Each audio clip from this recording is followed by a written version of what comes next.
All right. Hello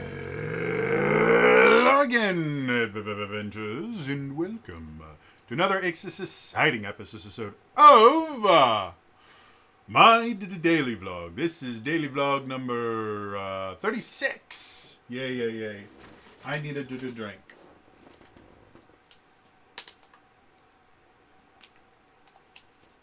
Oh, much better. All right, so today, first things first, feeling better from yesterday. Yesterday was not fun.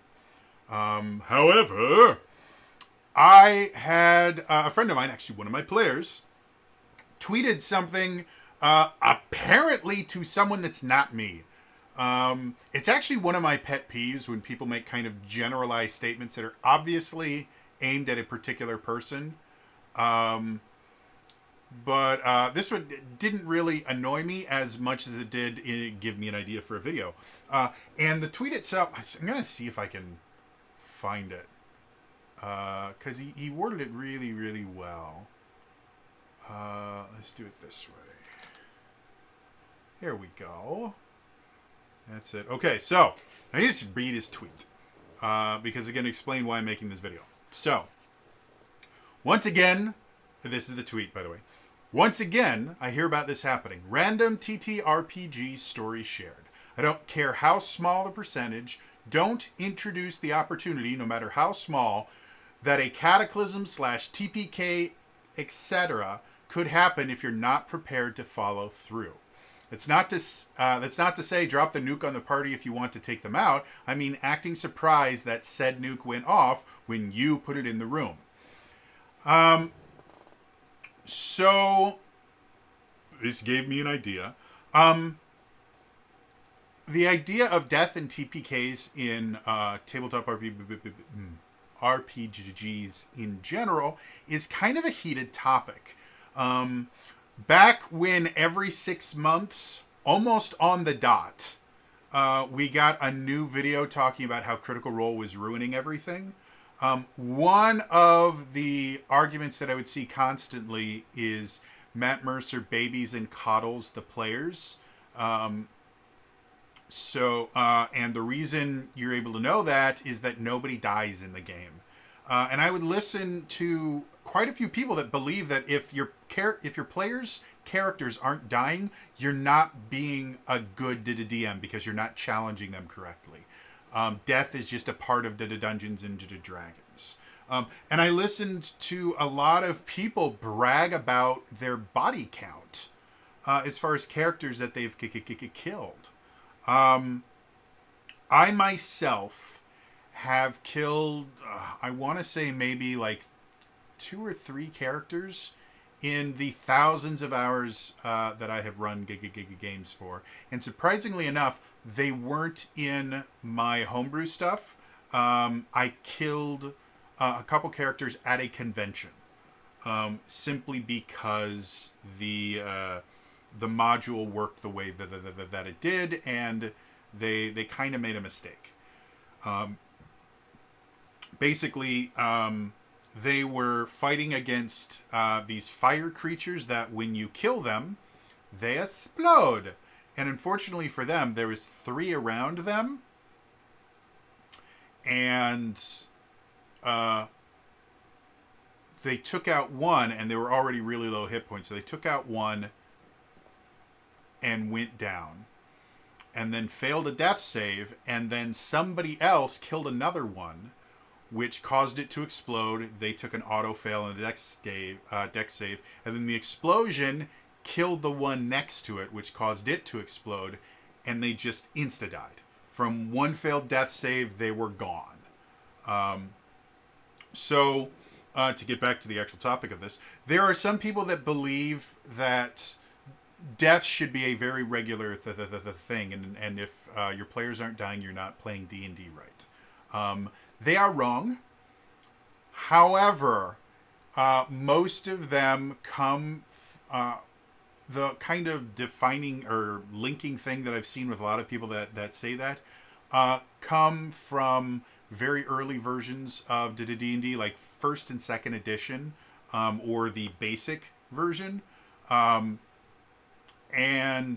in those, Death was extremely common because things like wizards had a D4 hit die, and there was no just taking the average, and you could be a wizard with 1 hit point, and then something would do 2 damage and you'd insta die. So I get where they're coming from. They kind of learned, and this was essential in early Dungeons and Dragons, you don't get attached to characters until at least 3rd or 5th level. Because up until that point, they can die for no reason. And that goes all the way up to 3rd edition. 3rd edition was not nearly as horrible as 2nd and 1st edition for low levels, but 3rd edition was still rough, and it did have a lot of save or die mechanics. And so, yeah, I can understand where they come from. They're still wrong because it wasn't a good way to run the game before.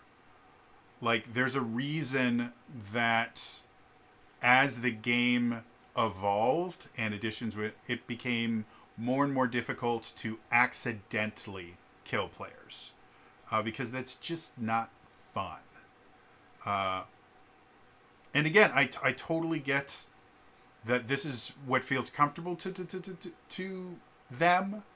But this idea that, well, if it's not as deadly as the very first iteration that had tons of problems, we also don't roll on tables anymore.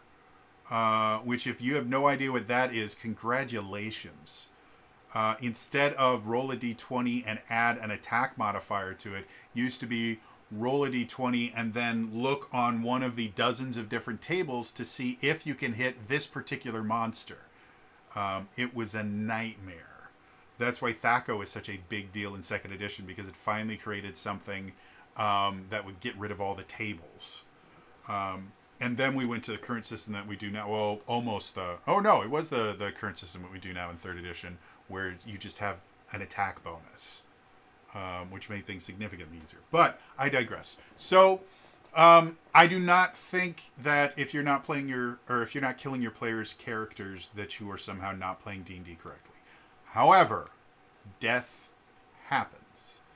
And I do believe if there is never a situation where a character could possibly die, then yeah, you're probably coddling your players a little bit. Does that mean that you're doing it wrong? No. It may be that they don't want to have to deal with that. I mean, we have lots of examples of stories where characters never die. I mean, look at, any action series from the 90s. I mean, look at Star Trek. None of the main cast dies on Star Trek unless your name is Tasha Yar. And even then, she didn't stay dead for more than a season or 2. They brought her back as a Romulan. Yeah, so I don't think death is necessary in D&D or in tabletop RPGs in general. But I do believe that one of the lose conditions should involve this character is no longer playable. I do not believe that should always be the lose condition, because that gets really boring really quick. And once you get to like tier 3 and especially tier 4, you can't kill players. It's one of the reasons why people claim that high level D&D is broken. It's not broken. You just can't kill the characters. And like, well, that means it's broken because as a dungeon master, I have to kill all the players. No, you don't. There are a lot of other lose conditions that you can create, and you really have to create for high-level D&D. And that's why so many people have such a hard time dealing with high-level D&D, because they have to throw more and more crazy, impossible encounters at their players because they simply can't.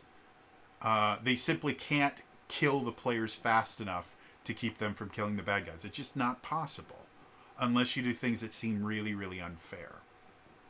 However, to get back to the topic of this, so what happens if you do TPK? Because TPKs are a thing that happens, and sometimes they're intentional, sometimes they're not.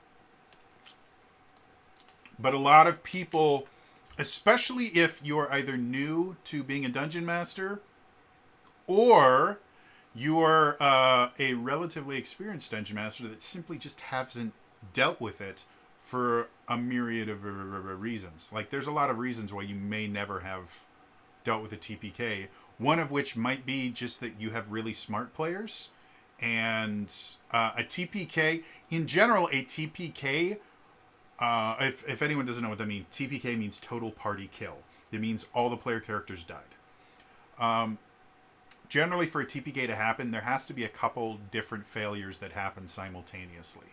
One, they have to get into a situation that is not in their favor. In general, in any tabletop RPG, if the odds are even between the players and the monsters, the players are almost 100% of the time going to win, because they have the benefit of having human brains. Whereas the monsters, technically, yes, they're being run by the Dungeon Master, but in general, the Dungeon Master is not going to be playing them perfectly tactically. He's going to be, he or she or they, is going to be playing them based on what that monster would do. And there are some RPGs that actually give you scripts that your monsters are supposed to kind of follow when they're in combat to make it easier on the Dungeon Master. They don't have to just make up motivations right on the spot. So if the game is 100% perfectly balanced, the players are almost always going to win. Because players are meant to be able to go through multiple fights, and the monsters are meant to only exist for a single fight.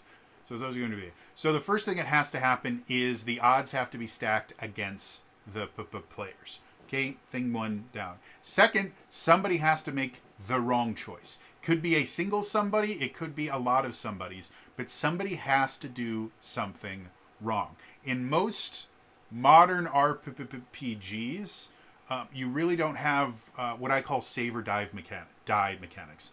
And what a save or die mechanic is, basically it is a single roll that if you succeed, you're fine, and if you fail, your character is instantly dead. This is something from the bygone eras of Dungeons and Dragons and some of the more extreme RPGs. And the issue I have with save or die mechanics is if a character dies based on a save or die mechanic, it's not their fault. It's the dice's fault. And that's not fun. Losing a character that you're invested in because of random chance is not fun. And it can feel like, because the DM gets to decide when to use this, it can feel like the DM is punishing you for something that has happened.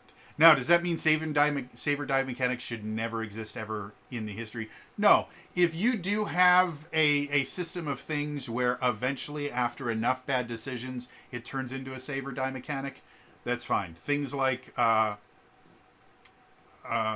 saves in 5th edition D&D. Technically, if you fail 2 death saves, it turns into a save or die mechanic. Because your next roll, if you roll poorly, your character is dead. And if you roll well, they're not.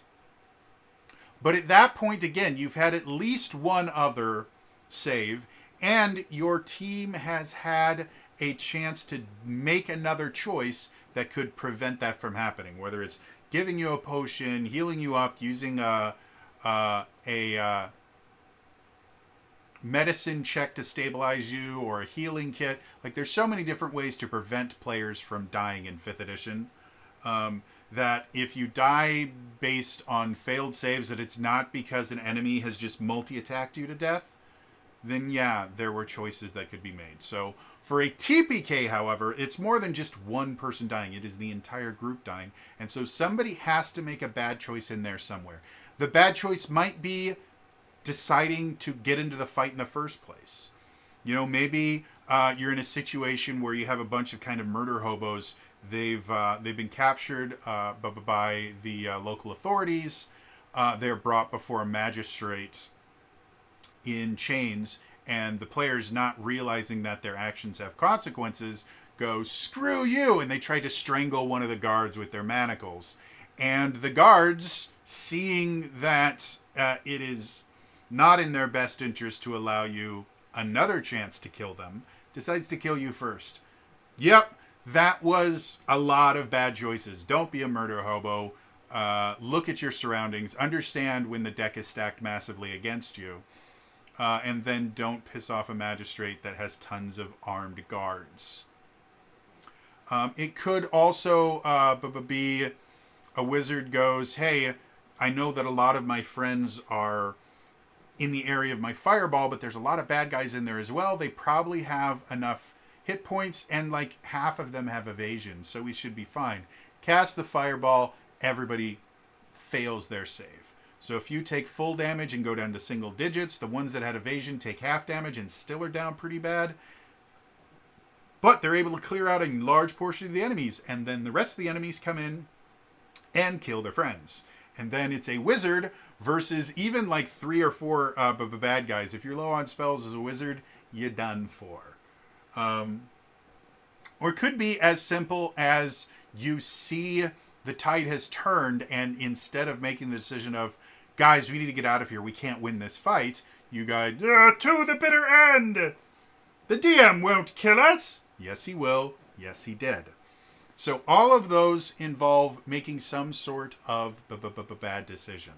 The other place that a bad decision can be made is on the DM side. If you are inexperienced, you may make an encounter that's just too difficult. And the deck was stacked. Wow, that was weird. The deck was stacked so heavily against the players that there's really nothing that they could do. And again, instead of running, they decided to fight.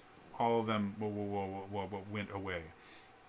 Or if, as the DM, you decided to be very, very metagamey, and basically focus fired the cleric, and then, used every single thing you know about the party because you know everything about them to have an answer to every one of those. That's another mistake on the DM's part. It's not your job to kill the party. It's your job to challenge the party.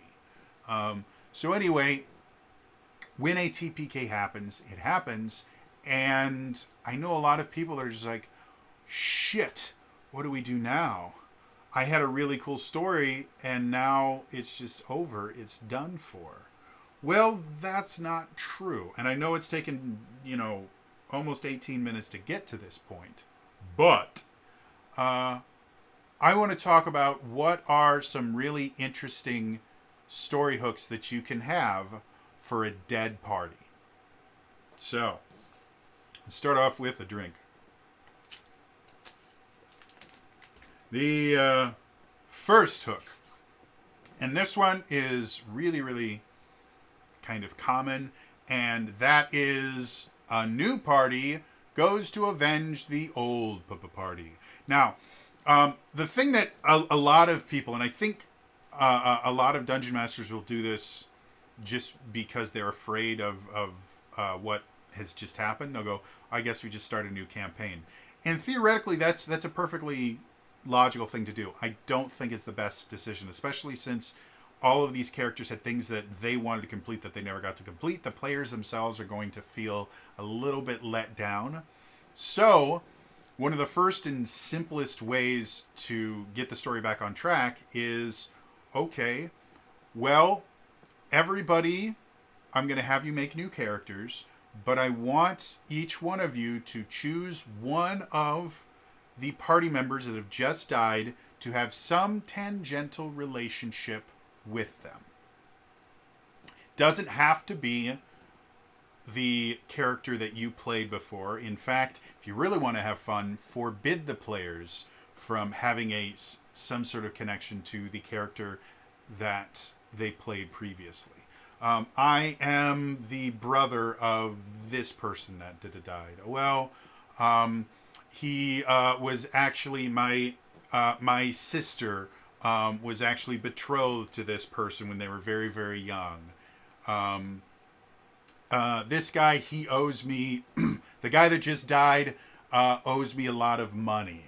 It can be there can be a lot of different connections, but there needs to be some sort of connection. And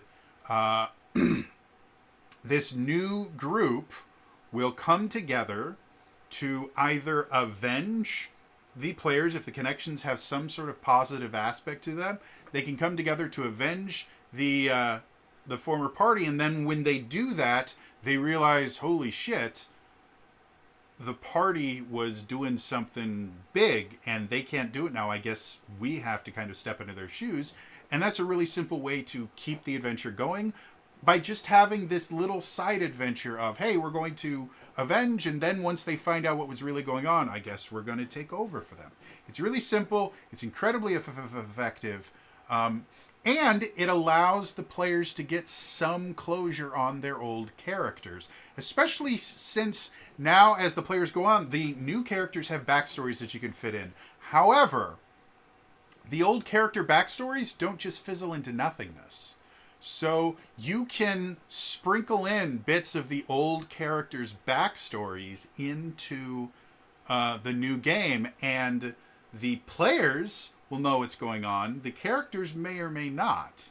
And that basically gives you twice as much information to kind of weave into the story to get your players invested in.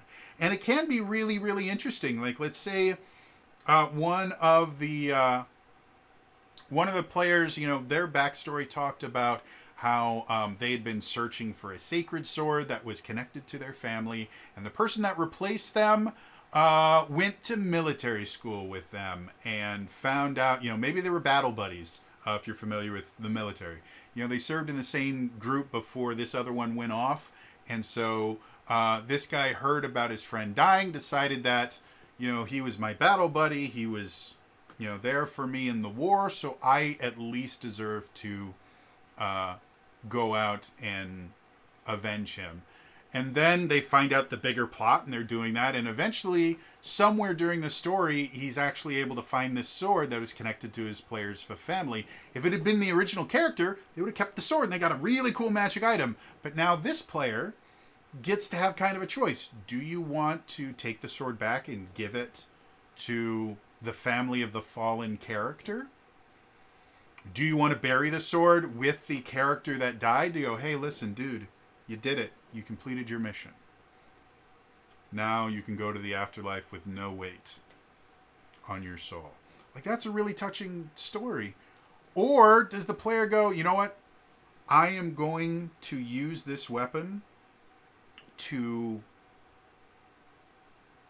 save the world in your name. Give them a lot of reasons. Or it could just be, you know what? This is my payment for avenging your ass. It gives so much more. So something as simple as a total party kick a kill. Well, I still have a story going on. Let's get a new group of adventurers that all have some kind of connection to this. Find a reason to bring them together in one spot. Maybe it's a reading of the will type situation. That can always be fun, by the way. Especially, what can really be fun. Have a reading of the will situation and invite estranged family members of the dead character there that are really pissed off that they didn't get bequeathed something. Like, that is just a fun time. When it's not really happening, because this is a thing that really happens, and it's horrible and really uncomfortable. But when it's not really happening to real flesh and blood people, and it's just happening to make-believe characters, it's fucking hilarious. What do you mean? I was his second cousin twice removed. I visited him 3 times over the past 7 years. How could he not? I deserve that sword. He should have given it to me because I loved him and knew him longer than you did. That's just a lot of fun. So anyway, that's our first pitch. Moving on. The second pitch. Death is not the end. This one is actually a lot of fun. And again, this completely relies on the idea of a total party kill. There is something that you can do that I've seen a lot of Dungeon Masters do, where instead of letting them die, they're simply rendered unconscious, they are captured, you wake up in prison or wake up somewhere unpleasant, then you have to fight your way out and then you get back. That's something that you can totally do. This is specifically if the characters are dead, not captured. They all die. They all head to some sort of afterlife. However, due to how they died, it's not the afterlife that they were expecting. Maybe they're fighting against undead minions. They die.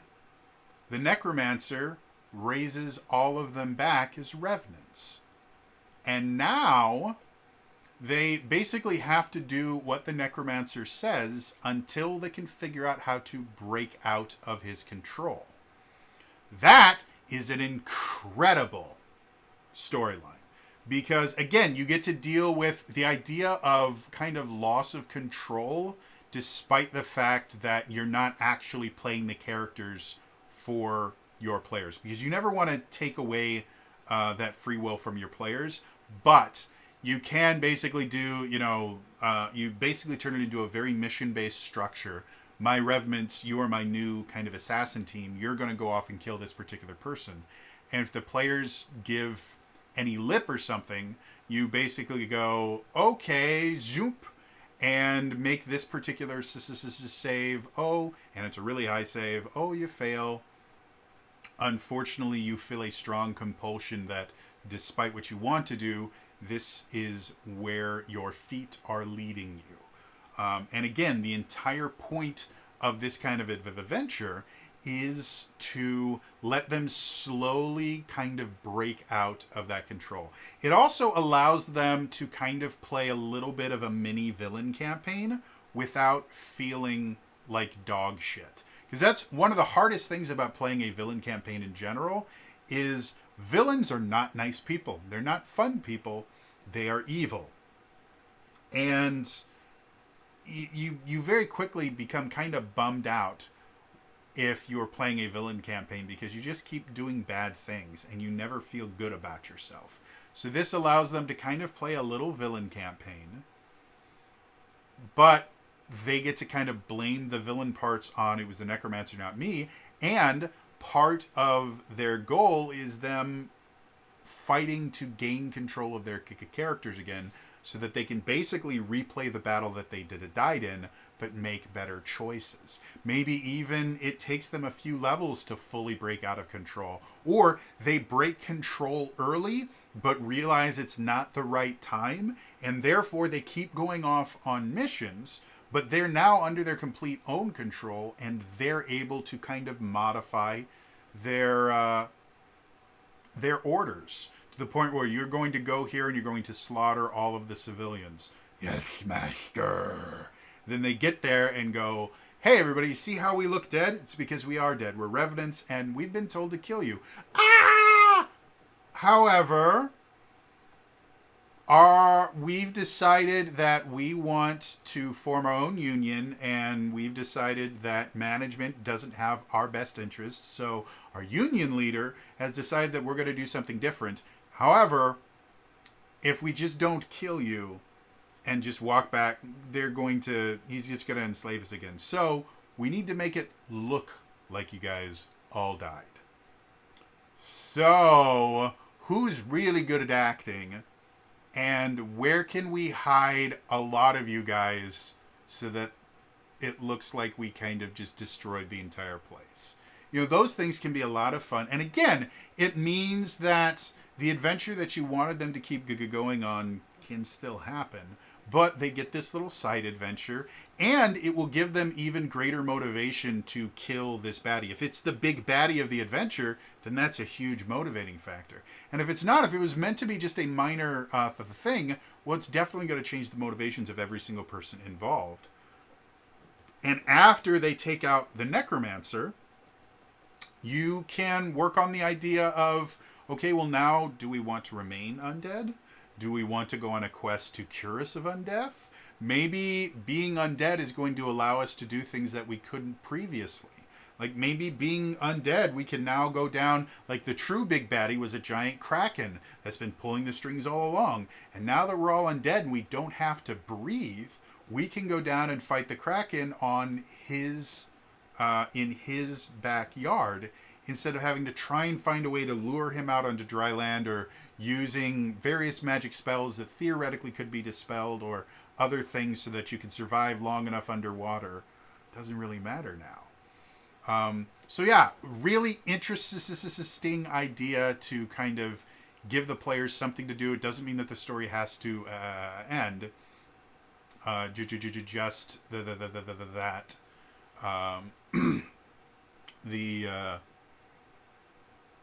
the death has to be dealt with. So, moving on. Third idea. And again, there's a lot more. These are just ones that I came up with. So, for those of you that are still watching, if you have a cool idea about what to do with a TPK that doesn't mean that the game just ends, put your idea in the comments down below. I love hearing about this stuff. And I'm certain the people that watch these kind of videos would love some more ideas. All right, so the third idea. How many of you guys have watched the Casper movie from the 90s? It had Christina Ricci in it and Bill Pullman. It's a great movie. In it, Bill Pullman plays a ghost psychiatrist or a ghost therapist. And the big thing that he talks about is ghosts are just people that died without that still had things to do. I can't remember the phrase that they used in the movie, but there are people that died that still had things to do. Well, your players have all just died with things that they still need to do. So they can no longer do that. They're heading to the afterlife, but they have this purpose that is so strong that they cannot leave the world of the living until they find someone to replace them. And so, again, run a little side story where they are all ghosts. You can allow them to interact with the environment as little or as much as possible, but the new goal for their characters is they have to find an individual to inherit their quest, possibly even inherit their powers, depending on what system you're using and how you want to do this. But they have to actually go out and find them. It could be a lot of role playing, perhaps even, doing some old ghosty stuff where, they show up in a mirror to scare them, to get their attention. Like, there's a lot of different things. But basically giving them the goal of, well, now you guys need to find your successors.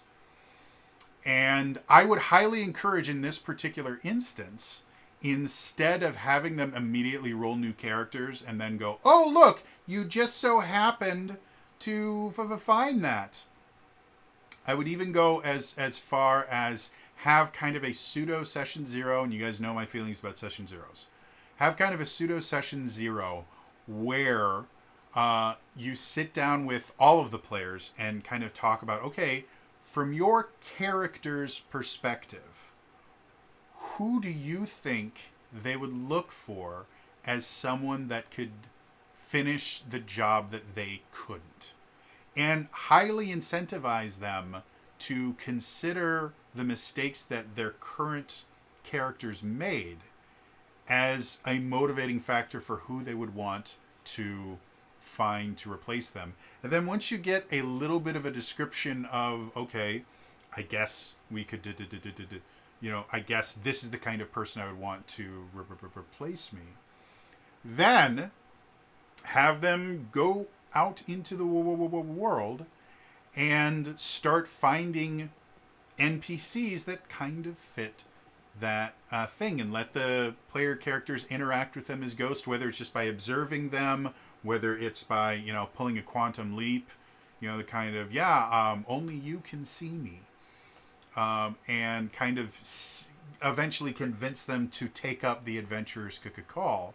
And then, after they have found someone that actually is going to replace them, only then are they allowed to create a character sheet for them. After interacting with them for a little while, after seeing how they act in different situations. Like, that is first of all, it's a really interesting way to go about character creation, because instead of just building the cool character that you want, you have to basically not only pick someone that is not an adventurer, but then you have to convince them to become an adventurer. And maybe give a little bit of training and stuff like that. And if you really want to make it interesting for the players, tell the players that they cannot choose a successor that has either the same class or maybe just the same subclass. Depends on how specific you want to get with the players. But yeah, bringing in that idea of, okay, well, you need to find someone who's going to succeed where you failed. So maybe instead of finding a paladin whose devotion to his deity made him stay instead of leaving, so that he might have been able to resurrect his allies and fight on another day. So maybe find someone who doesn't have a blind devotion to a deity or to a cause. Maybe find, that could be really fun for like a paladin to just kind of be introduced to someone that basically they go, no, in no way, shape, or form would I want this person to be my successor. They're a rogue, they're dishonest, they're disloyal. Why in the hell would I ever want something? And then basically through role playing and through various encounters that this new character has to go through, the dead paladin eventually gets kind of a begrudging respect for them and go, you know what? This is not me. These are not the choices I would have made, but the choices that I made wound up with me being dead and an apocalypse coming to the world. Maybe this is the kind of person that can succeed where I failed. Like, there's so many different ways you can go about it. Now, of the 3 adventure ideas that I gave, this is probably the most intense. And especially if you have a very combat-oriented party, this is going to probably be the one that is the hardest sell. Simply because it's not... it's not going to have a lot of combat. It's going to be very heavy roleplay. And something that could be even more fun, just because I like to be sadistic and weird, if when the party gets together, before they can finally pass on, they get put into a situation where the new characters actually have to go into battle with maybe a lesser version of what killed the old characters. And instead of being able to control the characters like you would in D&D, you basically pull a thing like, well, each one of you can only speak to your chosen successor. So you can give them tips, and depending on the tips that you give them, like, oh man, you need to do this, you need to do this, they can either decide to listen to you or not listen to you. And so they basically get this kind of playing D&D by proxy kind of thing, which again, very weird thing to do and require a lot of work, but it would certainly be, in my mind, it would be a lot of fun for a single encounter. Don't make this the rest of the campaign. It would be unbelievably annoying. But I'm just thinking along the lines, like, I play like the Dragon Warrior Monster games. I'm a huge fan of Dragon Warrior Monster. In the tournaments, you can't actually control any of your monsters. The only thing you can do is give them suggestions like, I want you to go all out, or I want you to focus on healing. Things like that, kind of broad suggestions. You have to hope that the AI will make the right choices. I really enjoyed that about Monster... Dragon is it Dragon Quest Monsters? I think that's what it is. Yeah, Dragon Quest Monsters. I really enjoy that aspect of it because it does kind of feel like you're commanding a team as opposed to just playing multiple characters at the same time. So kind of translating that to a D&D thing where they can just kind of give suggestions and stuff, and then the new characters can decide to agree with them or not. That could be a really interesting encounter. And again, it'll give them a kind of final way to say goodbye to their old characters while getting in touch with their new characters. Like, lots of fun, interesting stuff there. So, anyway, that is 3 different ideas for how to continue a campaign after the entire party has died. They all have different ways about going about it, but they're all kind of based on the idea that the campaign doesn't have to die simply because the characters died. And all the work you took into building the world and building up the big baddie and all that stuff doesn't all have to go to waste. And by simply having a little side adventure where we somehow get introduced to the new characters, or the new versions of the old characters, things like that, you you get to kind of get the players back in. And then a lot of times by putting that little extra effort to continue the story, the players are going to be that much more invested, because now it's not just one character that they want to see get their goal. It's now two characters, and one of those characters, for every person, it's now two characters, and one of those characters can no longer do anything to achieve their goal. They're relying entirely on the second person. So, yeah, I hope you guys enjoyed this. I like coming up with ideas like that. And again, I've never had to use one of these things, because I don't generally tend to kill my parties. Though there have been a few situations where parties have gotten a little bit close. I generally tend to make the most exciting parts of most of my adventures are more role-playing than they are combat oriented, but to each their own. I've had a couple environmental encounters that almost ended up in getting players killed, simply because of multiple bad dice rolls. Like, I'm not a save or die anything, but if you fail miserably 3 times in a row, you're gonna die. I'm sorry. So yeah, like I said, I hope you guys find this interesting. If you guys have other kind of ideas, first of all, if you have other ideas for how to continue a campaign with dead characters, put them in the comments down below, like I said before. Otherwise, if you have other ideas about, or other questions about different kinds of story hooks, I guess would be the best thing. I've had a couple people mention that they really like when I give story hooks and stuff like that. And I've got tons of them, but I need something to kind of focus me.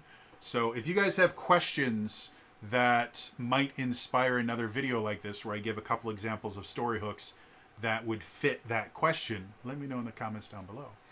Maybe that's what my daily vlog will be. Will just be me giving you, here's today's story hook. Who knows? But anyway, that's going to be all for me today. I will see you guys next time. All right? Bye-bye.